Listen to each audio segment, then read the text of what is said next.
Good morning सभी साथियों को, बहुत सारा प्यार नमस्कार। आप लोग को स्वागत है लुसेंट की कक्षा में। तो दोस्तों, आज जो आतंक है बहुत ही ज़बरदस्त है, बहुत ही जबड़ा कंसेप्ट है, क्योंकि आज अध्ययन करने वाले हैं यूनिट 13 और 14 के बारे में। जो देखेंगे क्या, मगध राज्य का उत्कर्ष और सिकंदर के बारे में जानेंगे।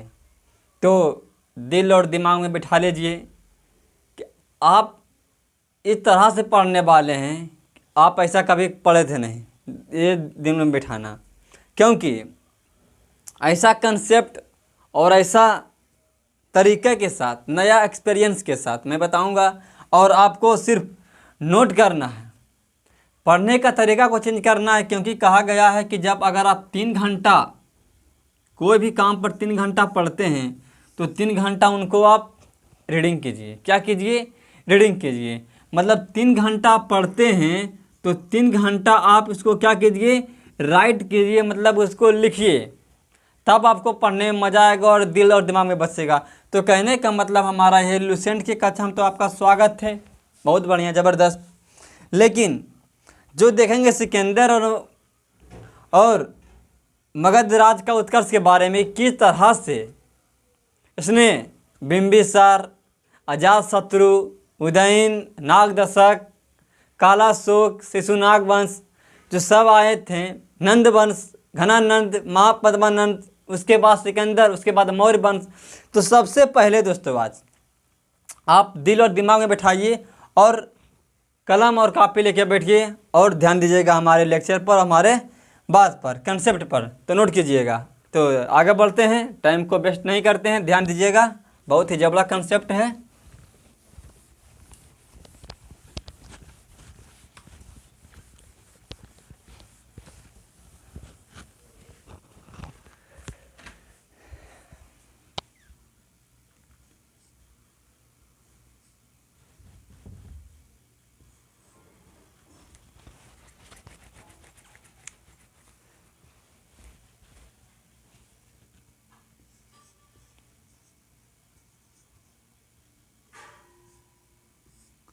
मगध राज्य का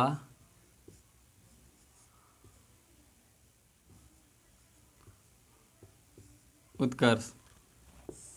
क्या लिखे? मगध राज्य का उत्कर्ष। तो पहले आप ये बताइए कि मगध राज्य 16 महाजन पद था। तो 16 महाजन पद में मगध ही ऐसा क्यों था जिसका राज्य और विकास बहुत ही अत्यधिक रूप में हुआ? इसलिए हुआ, मैं आप लोगों को ऐसा कोई नहीं बताया होगा जिस तरह से मैं आप लोगों को बताऊंगा कि क्यों कि मगध राज का उत्कर्ष पढ़ेंगे। ठीक है, मगध तो महाजन पद कितने थे? 16। और 16 महाजन पद में मगध ही ऐसा क्यों महाजन पद था जिसका विकसित बहुत ही ताबड़तोड़ अंदाज में हुआ? आज बैटिंग भी करने वाले हैं, अच्छी तरह से जानेंगे कौन से दशक, कौन से कार्य हुआ था। तो कहने का मतलब है कि मगध का जो, ध्यान दीजिएगा, पेन नहीं चल रहा है यार,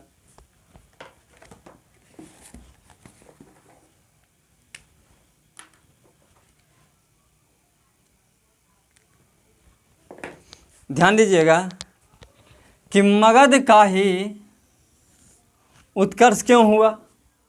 मगध का उत्कर्ष इसलिए हुआ क्योंकि यहाँ पर राजनीतिक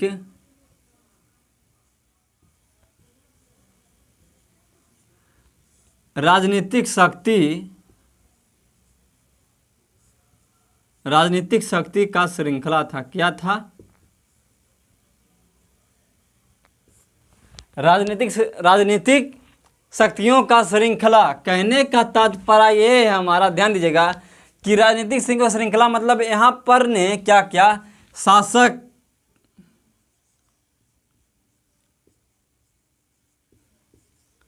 शासकों का जो श्रृंखला था, क्या था? बहुत ही ताबड़तोड़ अंदाज में चला। जो पहला हमारा वंश था वो क्या था? हर्यक वंश। हर्यक वंश। और हर्यक वंश में जो कौन कौन से वंश आते हैं वो भी ध्यान देना बहुत ही ताबड़तोड़ अंदाज में। एक आता है हमारा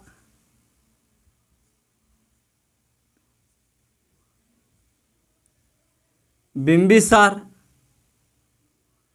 एक आता है हमारा, उसके बाद इसका बेटा अजातशत्रु। कौन आता है?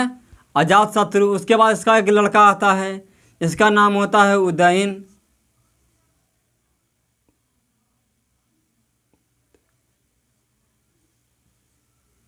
उदयन। और उसके बाद एक हमारा आता है जो लास्ट, हर्यक वंश का जो लास्ट शासक होता है, जिसका नाम होता है क्या? नागदशक।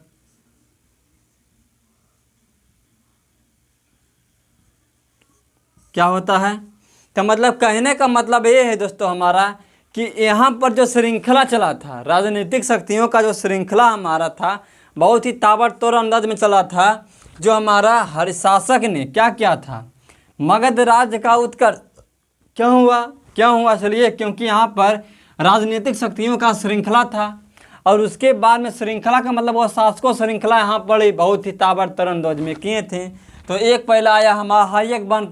हर्यक वंश के बाद आता है, उसके बाद आता है शिशुनाग वंश। शिशुनाग वंश। तो शिशुनाग वंश में कौन होते हैं? तो शिशुनाग वंश में दो हमारा एक होता है, कौन? याद रखना, बहुत ही प्यारा नाम है शिशुनाग। तो शिशुनाग। और एक हमारा होता है शोक मनाओ, लेकिन काला होके मनाओ, काला शोक।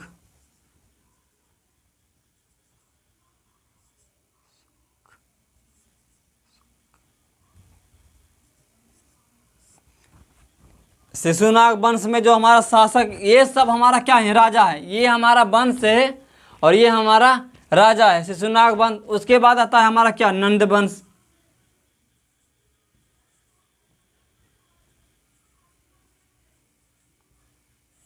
नंद वंश। तो नंद वंश में होता है, जिसके संस्थापक होते हैं महापद्मानंद।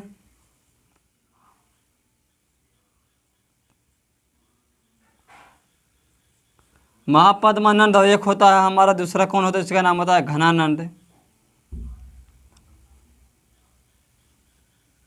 कौन होते हैं? घनानंद। इतनी बात आपको दिल और दिमाग में उतर गया। तो कहने का मतलब ये है हमारा कि ध्यान देना, समझना, बहुत ही प्यारा कंसेप्ट के साथ क्या है कि जो हमारा मगध राज का उत्कर्ष किस लिए हुआ? क्योंकि यहाँ पर राजनीतिक शक्तियों का श्रृंखला बहुत ही ताबड़तोड़ अंदाज में चल रहा था। तो यहाँ पर ये याद रख लो कि पहले मगध राज का जो मगध राज तो हमारा था, इसमें कौन कौन से वंश थे? तो एक वंश का नाम था हर्यक वंश, एक था शिशुनाग वंश, एक था नंद वंश। बहुत बढ़िया। और उसमें राजा कौन थे हर्यक वंश में? बिंबिसार, अजातशत्रु, उदयन, नागदशक। एकदम एक एक क्वेश्चन को आपको दिल और दिमाग में मैं बैठाऊंगा, ये गारंटी है मेरा। उसके बाद शिशुनाग वंश में शिशुनाग और काला शोक। उसके बाद घनानंद, नंद वंश में आ जाते हैं तो महापद्मानंद और घनानंद। बहुत बढ़िया, इतनी बात समझ में आ गया।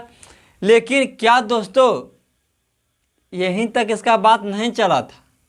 सिर्फ राजनीतिक श्रृंखलों का श्रृंखला नहीं चला था, इसमें क्या हुआ था? इसमें भौगोलिक क्षेत्र भी हुआ था। याद रखना, मगध राज का उत्तर इसमें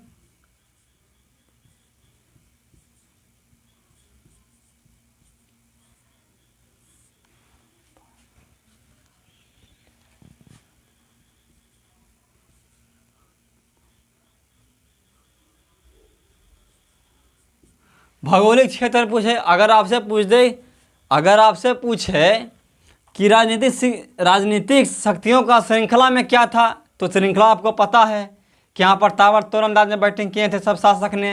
हर्यक वंश, शिशुनाग वंश, नंद वंश। उसके बाद भौगोलिक क्षेत्र में क्या था? यहाँ पर लौह अयस्क का भंडार बहुत ही ताबड़तोड़ अंदाज में था।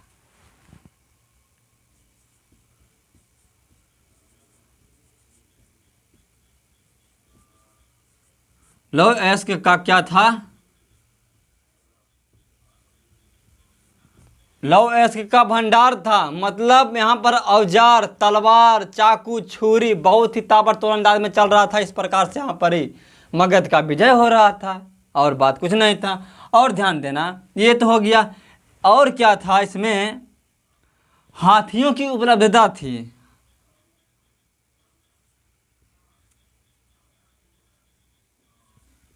हाथियों की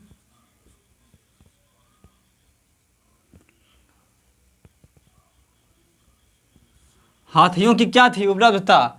हाथी जैसे नहीं होता है, हाथी पर बैठ के हाथी करते रहता है, सारा पर हाथी पर बैठ के जाओ और ताबड़तोड़ नजर में आतंक फैला, मतलब लड़ाई करो। हाथी था, लौ का भंडार था, इस प्रकार से यहाँ पर मगध का विजय हो रहा था और कोई बात नहीं था।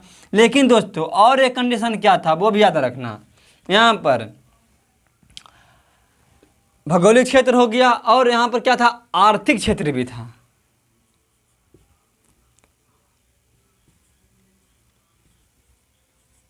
आर्थिक क्षेत्र का कहने का मतलब हुआ था समृद्धि। क्या था?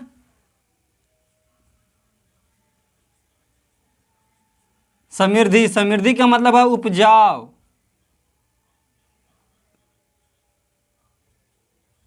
उपजाऊ क्षेत्र था यहाँ पर, मतलब किसी प्रकार का कोई भी कमी नहीं था, उपजाऊ क्षेत्र था। उपजाऊ क्षेत्र में कौन था? तो आपसे पूछे कि मगध राज का जो समृद्धि का जो उपजाऊ क्षेत्र था वो कौन कौन से नदी का किनारे था? तो एक नदी का नाम, दो नदी था उपजाऊ में, एक का नाम था गंगा और एक का नाम था सोन। आपको दिल और दिमाग में उतरेगा एक कंसेप्ट के साथ। इतने बात आपको याद है, समझ में आ रहा है? बहुत बढ़िया, ज़बरदस्त, बिल्कुल। तो कहने का मतलब है क्या, यहीं तक इसका मतलब मैं आप लोगों को सिर्फ अभी तो डिटेल से पढ़ूंगा ये सब क्या पढ़ेंगे, डिटेल से पढ़ेंगे। लेकिन दोस्तों मैं आपको बता रहा हूँ क्या कि मगध 16 महाजनपद में मगध का उत्कर्ष क्यों ही हुआ, मतलब इसका बात क्यों हुआ? इसलिए हुआ राजनीतिक शक्ति था, भौगोलिक क्षेत्र था, आर्थिक क्षेत्र के रूप में उपजाऊ था, सोन नदी, गंगा नदी, और याद रखना तकनीकी भी था। क्या था?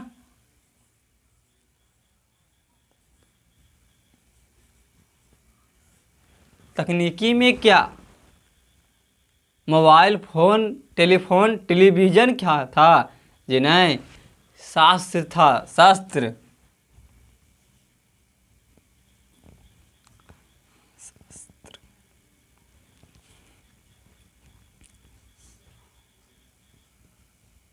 क्या था? शास्त्र था। और शास्त्र क्या था? वो दो था। एक का नाम था शिलाकंठ, बहुत ही प्यारा नाम है, जो हमारा जो रथ मूसल था, एक का नाम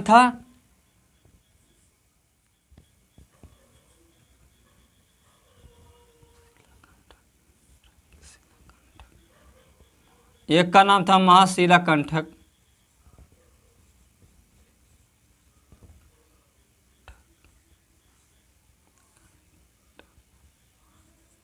ये याद कर लो बहुत ही ताबड़तोड़ अंदाज में।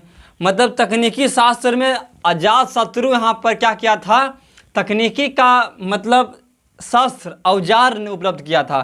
तो एक का नाम था रथ मूसल और एक का नाम था महाशिलाकंठक। तो इतनी बात आपको समझ में आ गया कि मगध राज का उत्कर्ष क्यों हुआ, ये चारों कंडीशन के साथ हुआ था।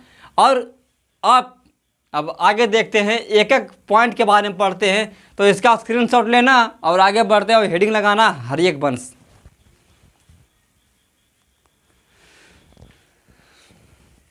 बहुत ही मज़ा आने वाला है ज़बरदस्त तरीके के साथ।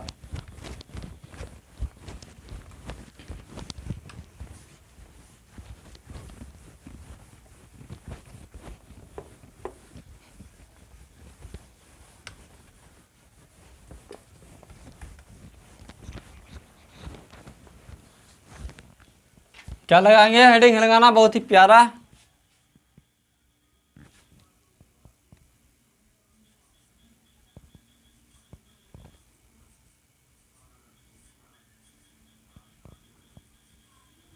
हर्यक वंश। तो हर्यक वंश का विस्तार किस तरह से पहले हुआ, पहले ये जानते हैं।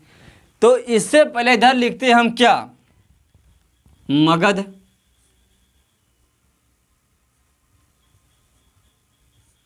मगध और मगध के जो संस्थापक थे इसको बोलते हैं फाउंडर। इंग्लिश भी हमको आता है, फाउंडर। फाउंडर का मतलब होता है संस्थापक, लिख लेना।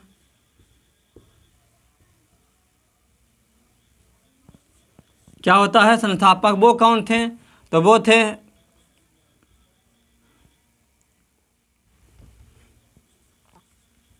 बृहदर्थ। कौन थे? बृहदर्थ थे। और बृहदर्थ ने अपनी राजधानी कहाँ बनाई? कैपिटल, अगर पूछ दे आपसे तो ये बनाए थे। एक का नाम था राजगृह, राजगृह, और एक का नाम क्या था? बहुत प्यारा नाम है, गिरिब्रज। एक का नाम था राजगृह, एक का नाम था गिरिब्रज। किसने बनाया था? तो मैंने इन्हें क्या नाम था? बृहदर्थ ने, जो मगध राज के क्या थे? संस्थापक थे। तो इसकी हत्या कर देते हैं कौन? बिंबिसार। तो यहाँ ध्यान देना, बहुत ही प्यारा कॉन्सेप्ट। मैं सिर्फ आपको डिलीट नहीं करना चाहता हूँ, मैं आपको ये नहीं बताना चाहता हूँ कि किस तरह से हर्यक वंश आया, हर्यक वंश उठा क्यों, ये मैं बताना चाहता हूँ। तो मगध के संस्थापक थे बृहदर्थ, और बृहदर्थ ने अपनी राजधानी बनाई राजगिरी और गिरिब्रज। बहुत ही बढ़िया, समझ में आ रहा है? बहुत बढ़िया। लेकिन क्या हुआ दोस्तों, जो हमारे हर्यक वंश के जो संस्थापक होते हैं बिंबिसार क्या किए? इनको बृहदर्थ की हत्या कर देते हैं और एक वंश की स्थापना करते हैं। उस वंश का नाम होता है क्या? तो मेरा बच्चा बताएगा कि उस वंश का नाम होता है हर्यक वंश। ध्यान देना, इसके जो फाउंडर होते हैं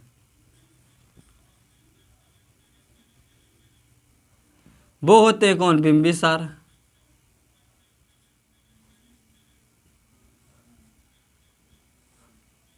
बिंबिसार इनकी क्या कर देते हैं? हत्या कर देते हैं। और हत्या करने के परिसर तो ये हर्यक वंश की क्या करते हैं? स्थापना करते हैं। लेकिन दोस्तों हर्यक वंश जो हमारे थे, ये गद्दी पर कब बैठे? तो ये गद्दी पर बैठे थे कब? 544 ईसा पूर्व में, 544 BC में। हर्यक वंश याद रखना, हर्यक वंश बिंबिसार ने अपनी राजधानी कहाँ बनाई? तो ये भी अपनी राजधानी गिरिब्रज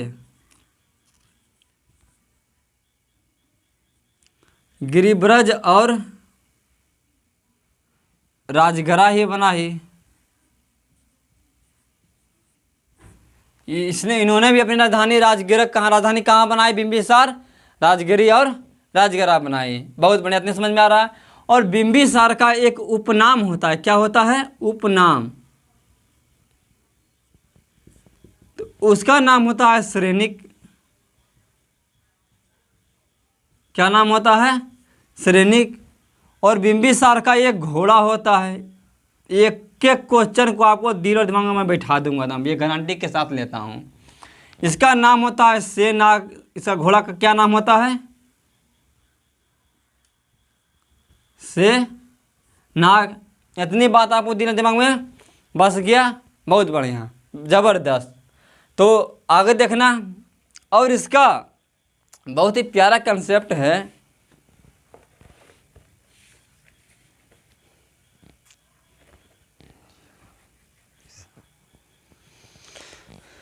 तो दोस्तों इतनी समझ में आ, घोड़ा देख लिए, सेनाग, और ये क्या देखना और देखते हैं। इन्होंने क्या किया?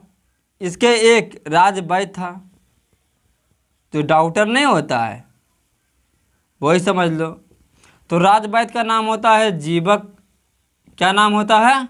जीवक। तो बिंबिसार ने क्या किए? जीवक को भेजे। एक तो हमारे महात्मा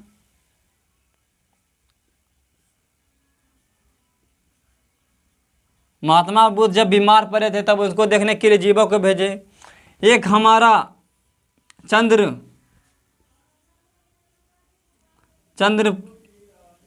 प्रदोत, जो हमारे पांडु रोग, कौन से रोग से थे?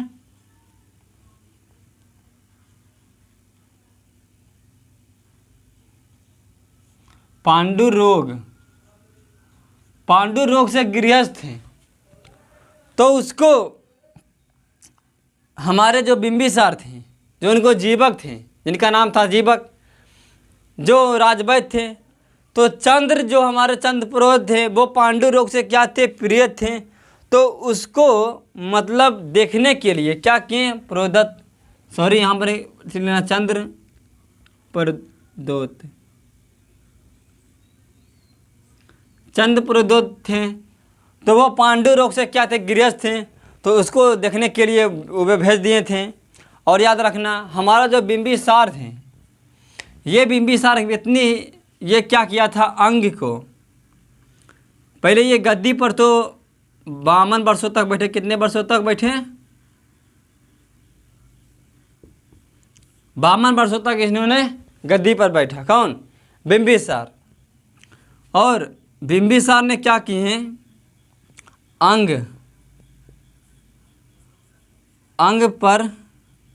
को जीत गए, अंग को जीता, मतलब अंग को जीता था। कौन, बिंबिसार, विजय प्राप्त किया था। अंगराज को उसने, जो हमारा क्या था, एक महाजनपद था। ये भी आपको दिमाग में बस गया होगा। जबरदस्त, बहुत बढ़िया, वेरी गुड। तो ध्यान देना दोस्तों, हमारे बच्चा ध्यान देना, मतलब कहने का मतलब हमारा ये हुआ कि हर्यक वंश के जो संस्थापक थे बिंबिसार, जो 544 ईस्वी में क्या किए, गद्दी पर बैठे थे। क्या होते, कहाँ बैठे थे, गद्दी पर ये क्या किए थे, बैठे थे। और इसने अपने जो क्या बोलते हैं कैपिटल, राजधानी गिरिब्रज और राजगिरी बनाई। इसका घोड़ा का नाम था श्रेनिक, सॉरी इसका उपनाम था श्रेनिक। इसका घोड़ा का नाम था सेनाग। और इसके एक राजवैद्य था जिसका नाम था जीवक, तो जो भेजा था महात्मा बुद्ध को देखने के लिए। और हमारा चंद्र पुरोहित जो पांडु रोग से क्या थे, गृहस्थ थे। बहुत बढ़िया, 52 वर्षों तक इसने गद्दी पर बैठा, अंक को इसने जीत गया था। इतनी बात समझ में आ गया तो ठीक है, बहुत बढ़िया, ज़बरदस्त। लेकिन दोस्तों बिंबिसार जो था, ये बहुत चालाक व्यक्ति था, बहुत ही रंगीला, बहुत ही बुद्धिमान। इसने अपना राज्य का विस्तार, समझ रहे हैं, कोई लड़ाई झगड़ा से नहीं किए थे। इसने अपना विस्तार किए थे किस तरह, जानते हैं आप, मैं बताता हूं आपको। वैवाहिक रूप से किसी के बहन से शादी कर लेता है, तो किसी के पुत्री से शादी कर लेता है, तो किसी के राजकुमारी से विवाह कर लेता है। और जब विवाह कर लेता है तो सगा संबंधी परिवार बना लेता है। इस प्रकार से वो अपने जीवन को व्यतीत करते हैं। और उनका कुछ कोई करता है भी नहीं, क्योंकि वो शादी कर लेते हैं तो वो परिवार में बंधन में भी जुड़ जाते हैं। इसी प्रकार से तो ध्यान देना, इसका पहले तुम ले लो स्क्रीनशॉट, उसके आगे बढ़ते हैं।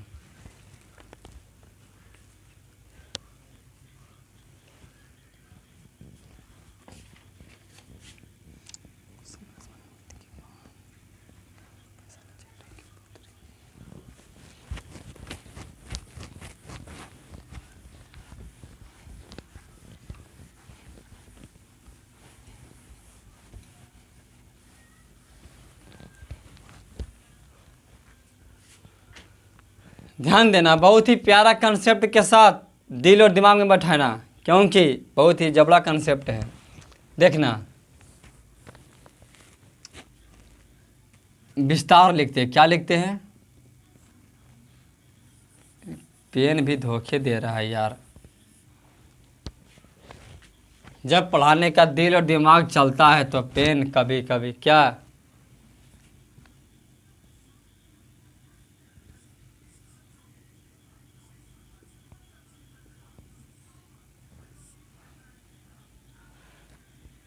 विस्तार जनाता होगा तो नहीं, मुझे पता है।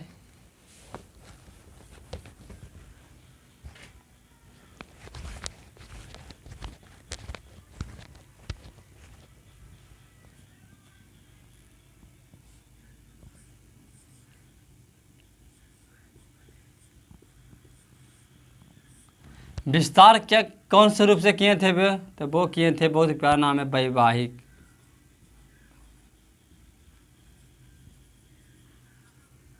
वैवाहिक रूप से। तो एक हमारा था कौशल नरेश प्रसेनजीत की बहन का नाम था महाकौशला से इन्होंने क्या किया था, विवाह किया था। कौन? बिंबिसार।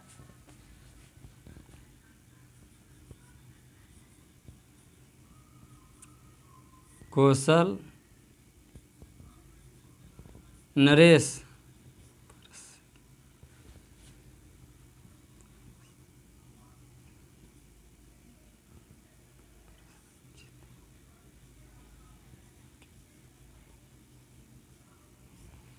कौशल नरेश प्रसेनजीत की क्या थी, बहन थी जिसका नाम था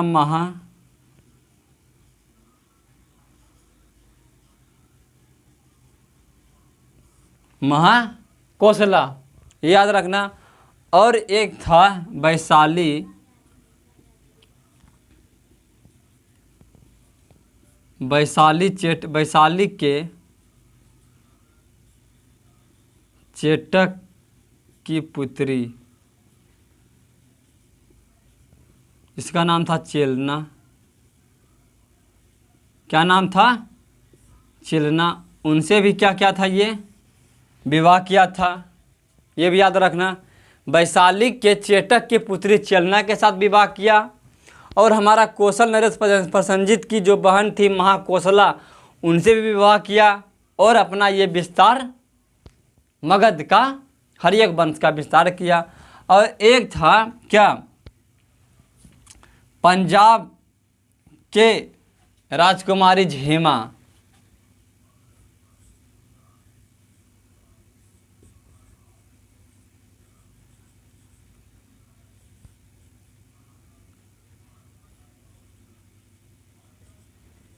पंजाब के राजकुमारी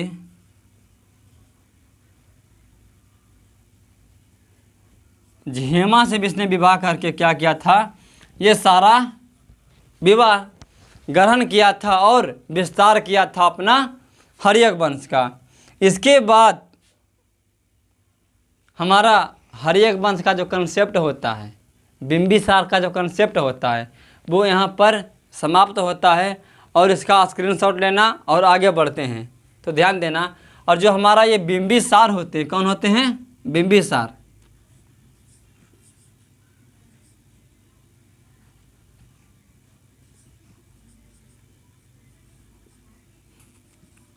बिंबिसार की हो जाती है हत्या कर देते हैं, और हत्या करते हैं इसका कौन? पुत्र ही। इसका नाम होता है अजातशत्रु।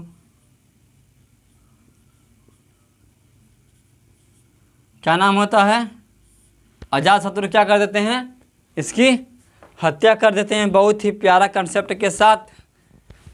तो इस तरह से हर्यक वंश को, यहाँ पर क्या होता है दोस्तों, बहुत समझना मेरे बात को। ये ऐसा वंश था, इसमें अपने पुत्र को, अपने बार पुत्र को ही मार मार कर, मतलब कोई बिंबिसार को हत्या करता है अजातशत्रु, अजातशत्रु की हत्या कर देता है उदयन, उदयन को हत्या कर देता है नागदेशक। मतलब हर्यक वंश को क्या कहते थे वो नोट कर लेना।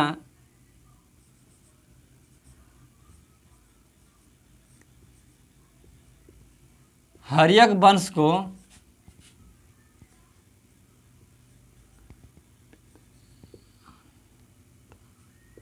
पितृहंता वंश कहते हैं। क्या कहते हैं? हर्यक वंश को ही क्या कहते हैं? पितृहंता वंश कहते हैं। ये दिल और दिमाग में आप बैठा लेना बहुत ही प्यारा से, ठीक है। कभी कभी क्वेश्चन में एक बार नहीं कई बार पूछा गया है कि ये बताओ पितृहंता वंश कौन है निम्न में से, तो आप मार देंगे इस कौन? हर्यक वंश, ठीक है। तो ध्यान देना। तो हमारा जो बिंबिसार की हत्या करते हैं अजातशत्रु, और अजातशत्रु गद्दी पर कब बैठते हैं? तो गद्दी पर यह बैठते हैं कब? 493 BC में, ठीक। और ये शासन करते हैं कितने वर्षों तक? तो ये करते हैं 32 वर्षों तक। और अजातशत्रु का उपनाम होता है, इसका नाम होता है कुनिक।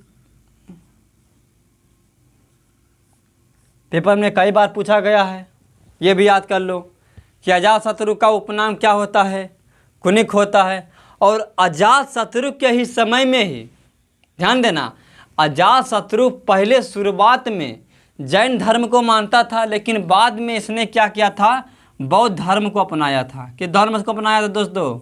बौद्ध धर्म को। कौन धर्म को अपनाया था? तो बौद्ध धर्म को अपनाने के तत्पराय समझना, पहला संगीत हुआ था इसमें, पहला फर्स्ट संगीत हुआ था पहला, वो कहाँ हुआ था? पहला बौद्ध संगीत हुआ था जो हुआ था राजगृह में।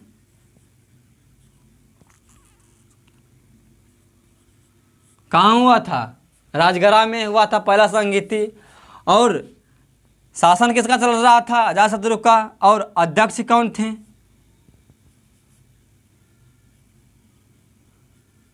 तो अध्यक्ष का वो नाम था महाकश्यप।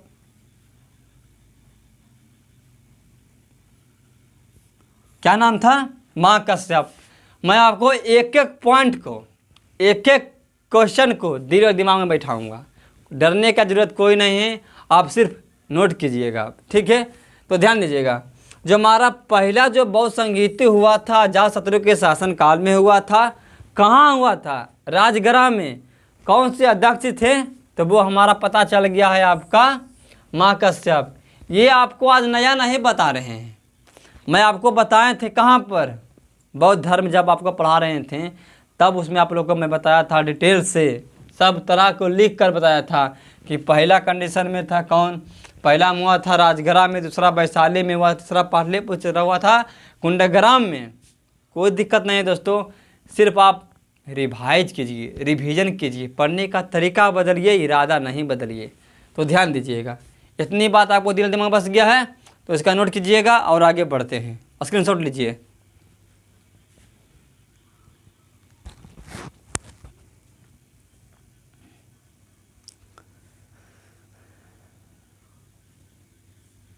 और देखना, समझना, ध्यान देना, जिस तरह से हमारा जो हर्यक वंश के जो राजा थे बिंबिसार, वो जीते थे क्या?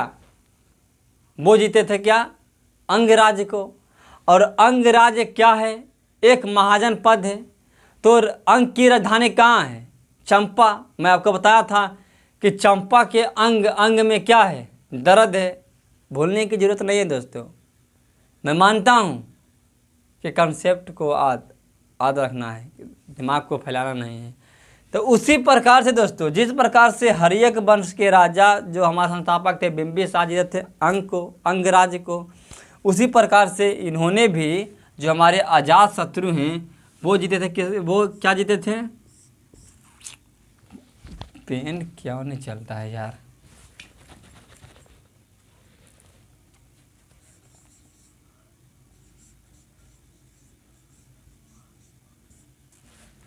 वो जीते थे, किनको जीते थे? तो वो जीते थे वैशाली को।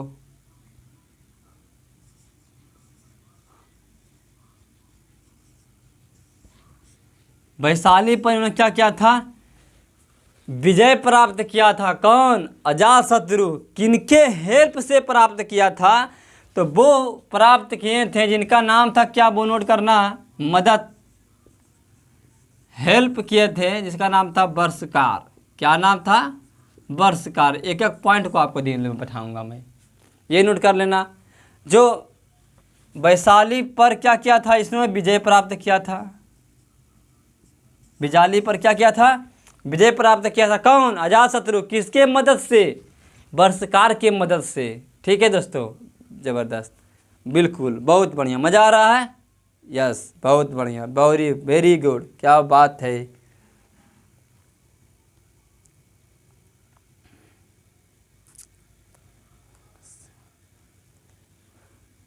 लेकिन एक राहुल कुमार पूछ रहा है कि दोस्त सर, अजातशत्रु जो है हमारा, तो अजातशत्रु शास्त्र चलाते थे, तो वो शास्त्र का क्या नाम था? वो यहाँ पर नोट कर लेना।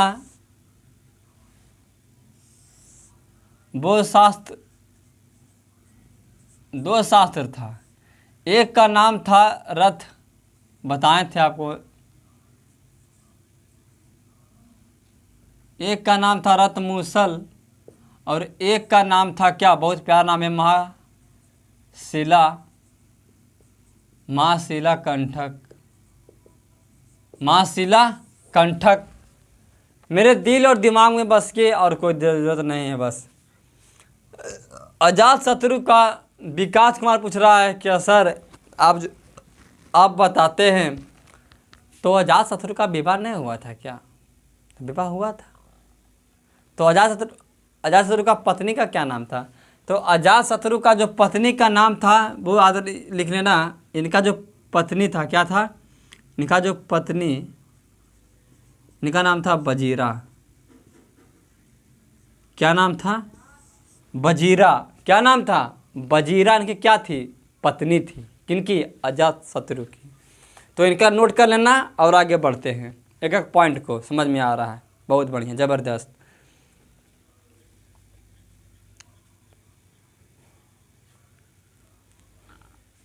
ठीक है, तो आगे बढ़ते हैं।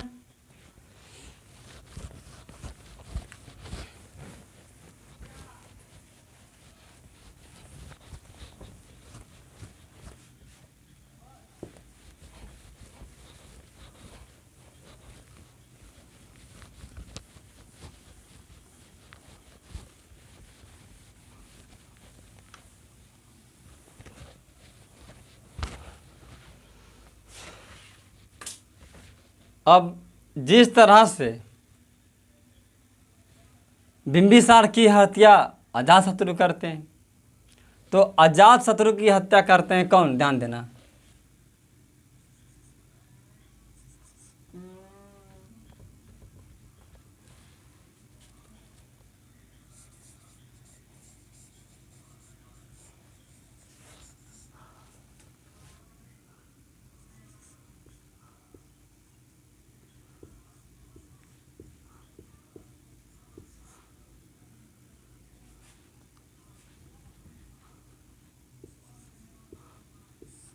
अजात शत्रु की हत्या करते हैं कौन? जिनका नाम होता है उदयन। कौन करते हैं? उदयन। और उदयन जो हमारा होता है वो होता है जैन धर्म के अनुयायी। कौन से धर्म के अनुयायी होता है? जैन धर्म को ये मानता है। और उदयन एक स्थापना करता है। क्या करता है? स्थापना करता है, जैसे जो करता है पाटलिपुत्र।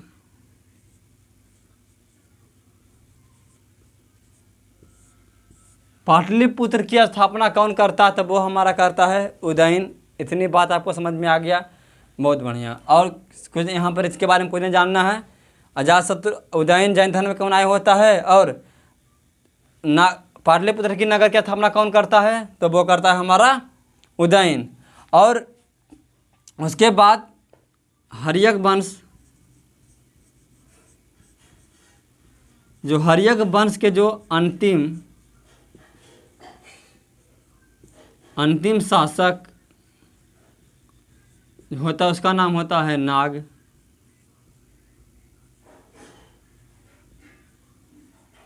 क्या होता है?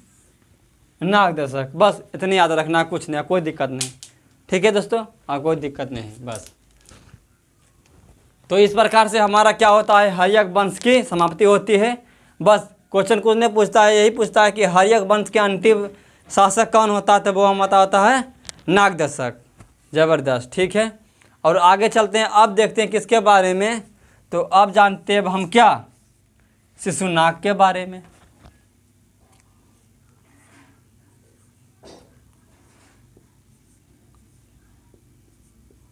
शिशुनाग वंश। तो शिशुनाग वंश के जो हमारे फाउंडर होते हैं वो होते हैं शिशुनाग। कौन होते हैं? शिशुनाग। और समझना, शिशुनाग क्या करता है, ये बहुत अच्छा आदमी रहता है, गलती नहीं कर सकते हैं हम। बहुत ही प्यारा कंसेप्ट के साथ है कि जो शिशुनाग जो हमारे होते हैं वो गद्दी पर कब बैठते हैं?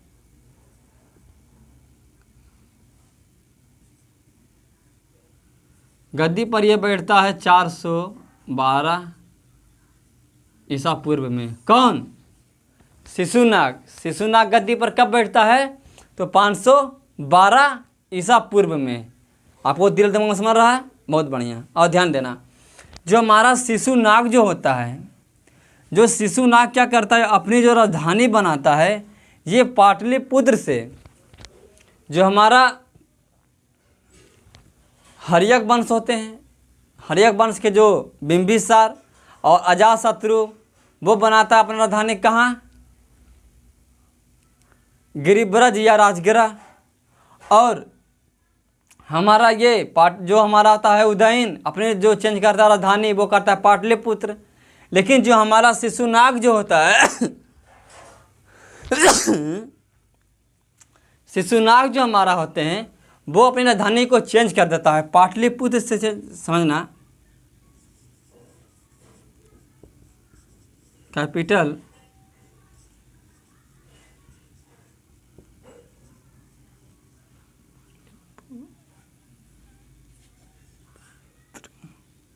पाटलिपुत्र से क्या करता है? चेंज कर देता है। क्या कर देता है?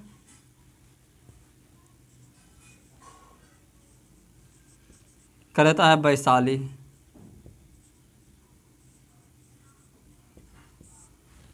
क्या कर देता है? वैशाली कर देता है। कौन? शिशुनाग। शिशुनाग अपनी राजधानी को पाटलिपुत्र नहीं बनाता है, इसने अपनी राजधानी को चेंज करके बनाता है। क्या करता है? पाटलिपुत्र से चेंज करके क्या करता है? वैशाली कर देता है। ये इतनी समझ में आ गया। लेकिन जो इसका उत्तराधिकारी होता है, किसका? शिशुनाग का जो अगला बेटा जो होता है, उसका नाम होता है कालाशोक। वो समझ में बहुत ध्यान देना। तो समझने का तात्पर्य, समझना बहुत ही प्यारा कंसेप्ट है। क्या? शिशुनाग जो हमारा होता है, शिशुनाग अवंती को जीतता है। किसको जीतता है? अवंती।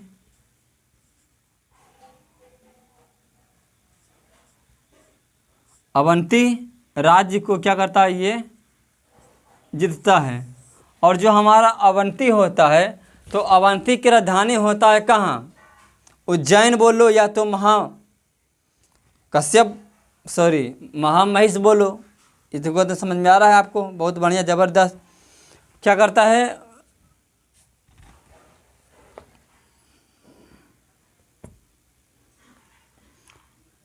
कौन जीतता है? इतने समझ में आया आपको? शिशुनाग जो हमारा होते हैं, वो अवंती राज्य को जीतता है। और अवंती की जो राजधानी होती है, ये भी याद कर लो, आपको बताए थे, ये क्या है? एक महाजन पद है। इसकी जो राजधानी होती है, वो होती है उज्जैन। उज्जैन। और एक होता है महिष्मती। जय महिष्मती। यही होता है आपका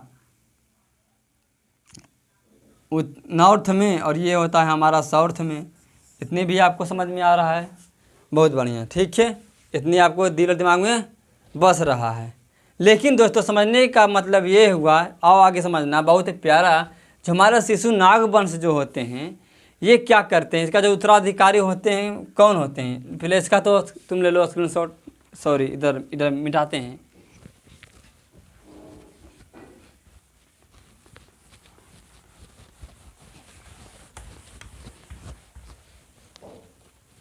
शिशुनाग वंश के संस्थापक कौन होते हैं? शिशुनाग।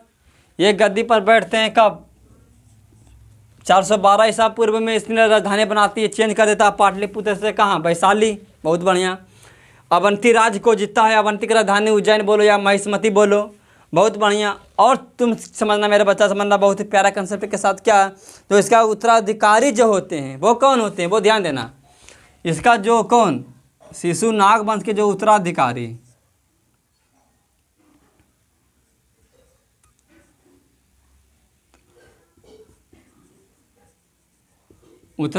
होते हैं, जिनका नाम होता है क्या?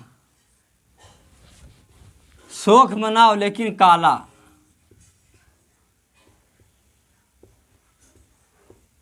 काला शोक होते हैं। और काला शोक क्या करते हैं? इसने अपनी राजधानी क्या करती है? पुनः इसकी जो कैपिटल होती है, कैपिटल, ये वैशाली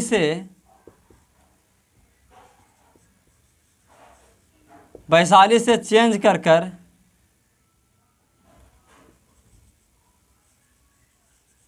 चेंज करके क्या करती है, यह कर देती है पाटलिपुत्र।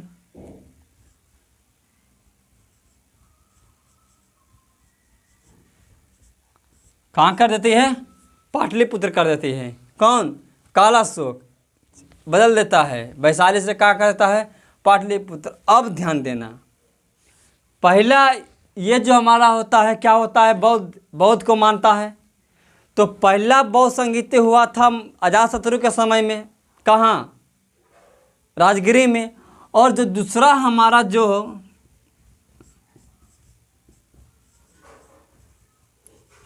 बौद्ध संगीत हुआ था वो हुआ था वैशाली में। कहाँ हुआ था, वैशाली में। और शासन तो चल रहा था कालाशोक का, लेकिन अध्यक्ष कौन थे भाई, तो अध्यक्ष का नाम था साभाकामी। कौन थे, साभाकामी। इतनी दिल दिमाग में बस गया, बहुत बढ़िया। और समझना, जिस तरह से हर्यक वंश के अंतिम राजा नागदशक, उसी प्रकार से शिशुनाग वंश के अंतिम राजा, कौन, अंतिम शासक कौन थे, नंदीवर्धन।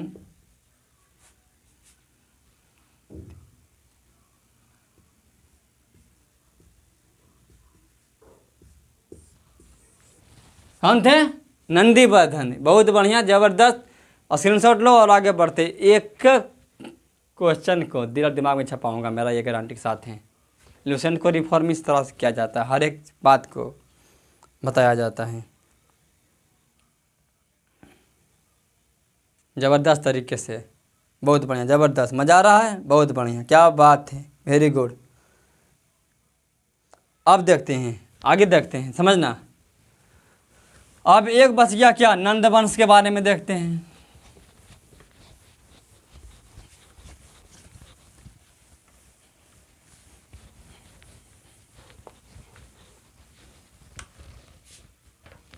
अब क्या देखते हैं दोस्तों, नंद वंश के बारे में। तो समझना, बहुत ही प्यारा कंसेप्ट के साथ क्या,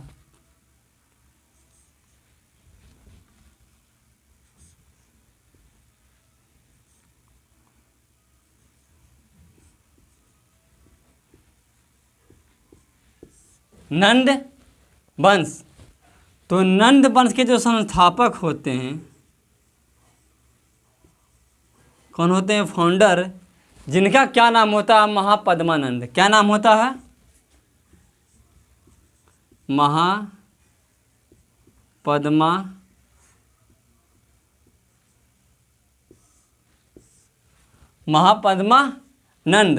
और महापद्मानंद, तो महापद्मानंद की क्या होती है, इसकी होती है उपाधि। क्या होती है, उपाधियाँ। अब वो बहुत ही प्यारा होता है। एक का नाम होता है एकराट, एक का नाम होता है भागर्भ, और एक का नाम होता है सर्व छात्रांतक। ये क्या होती है, इनकी उपाधियाँ होती है। ये भी आपको दिल दिमाग में छाप लेना बहुत ही बढ़िया से। और हमारा जो दूसरा नंद वंश के दूसरा संस्थापक होते हैं, जिसका नाम होता है घनानंद, जो अंतिम होते हैं।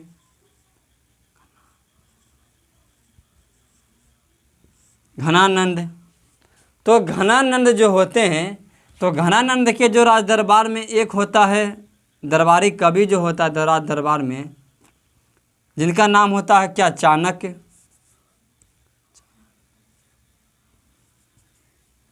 चाणक्य। और चाणक्य ये घनानंद क्या कर देते हैं, बेइज्जती कर देते हैं। बेइज्जती करके ये क्या करते हैं, भगा देते हैं। तो जब घनानंद ने चाणक्य को बेइज्जती करके भगा देते हैं, तो इनको दिल में लग जाता है चोट, क्योंकि दिल की बात होता है, दिल बहुत ही नाजुक होता है। प्यार करता है तो बहुत ही बढ़िया, नहीं तो नफरत करता है तो बहुत ही ज़बरदस्त तरीके से। तो समझना मेरी बात को, घनानंद ने जब चाणक्य की क्या कर देते हैं, बेइज्जती कर देते हैं, तो इनके मन में तो जलन होता है। अब ये सोचते हैं कि हम मैं बदला लूँगा। तो घनानंद को दरबार से घनानंद ने चाणक्य को निकाल देते हैं। तो निकालने का तात्पर्य से इसने उन्होंने क्या किया था, बदला लेने के तात्पर्य क्या कर देते हैं, जब बाहर जाते हैं तो बहुत सारे बच्चा बहुत से पहले ज़माने में सिंहासन का राज सिंहासन का खेल खेल रहा था। तो एक बच्चा को उसने अपने पहचाना, उसको उठाया और उसने चाणक्य ने उनको अपनी ज्ञान दिया, बहुत ही प्यारा सा ज्ञान बांटा और उसने इतना लूर बुद्धि ज्ञान को बढ़ा कर उसको बताया और दिया, जिस प्रकार से वो बंदा क्या बन जाता है, वो बन जाता है चंद्रगुप्त मौर्य। तो चंद्रगुप्त को मौर्य को बनाने वाले व्यक्ति वो है जिनका नाम होता है चाणक्य। क्या नाम होता है दोस्तों, चाणक्य। कौन बनाते हैं, कौन बनाते हैं, चाणक्य बनाते हैं चंद्रगुप्त मौर्य को। और लेकिन जब हमारा घनानंद जब ये शासन कर रहा था तो इसमें सिकंदर भारत पर आक्रमण किया था। कौन किया था,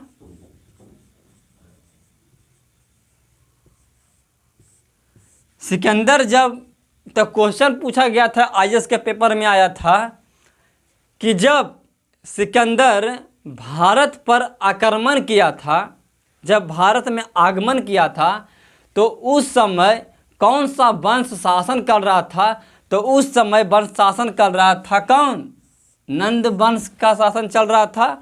और कौन सा राजा का शासक था, तो वो हमारा था कौन, घनानंद। इतनी बात धीरे दिमाग में आपको छप गया, बहुत बढ़िया। तो उसके बाद अब यहाँ पर थोड़ा सा पढ़ने का तात्पर्य क्या है, अब उसके बाद जानने किसके बारे में, सिकंदर के बारे में जानेंगे। तो सिकंदर में इस प्रकार दोस्तों हमारा टॉपिक्स जो हमारा होता है 13 हर एक वंश समाप्त होता है। तो आप लोग से मैं अब विदा लेना चाहता हूँ और कल मैं देखूँगा किसके बारे में जानेंगे, तो सिकंदर के बारे में जानेंगे बहुत अच्छी तरह से। तो अगले से बेस्ट ऑफ लक, जय हिंद, जय भारत दोस्तों, वंदे मातरम। कल आप लोग कल फिर मिलेंगे, गुड बाय, थैंक्स।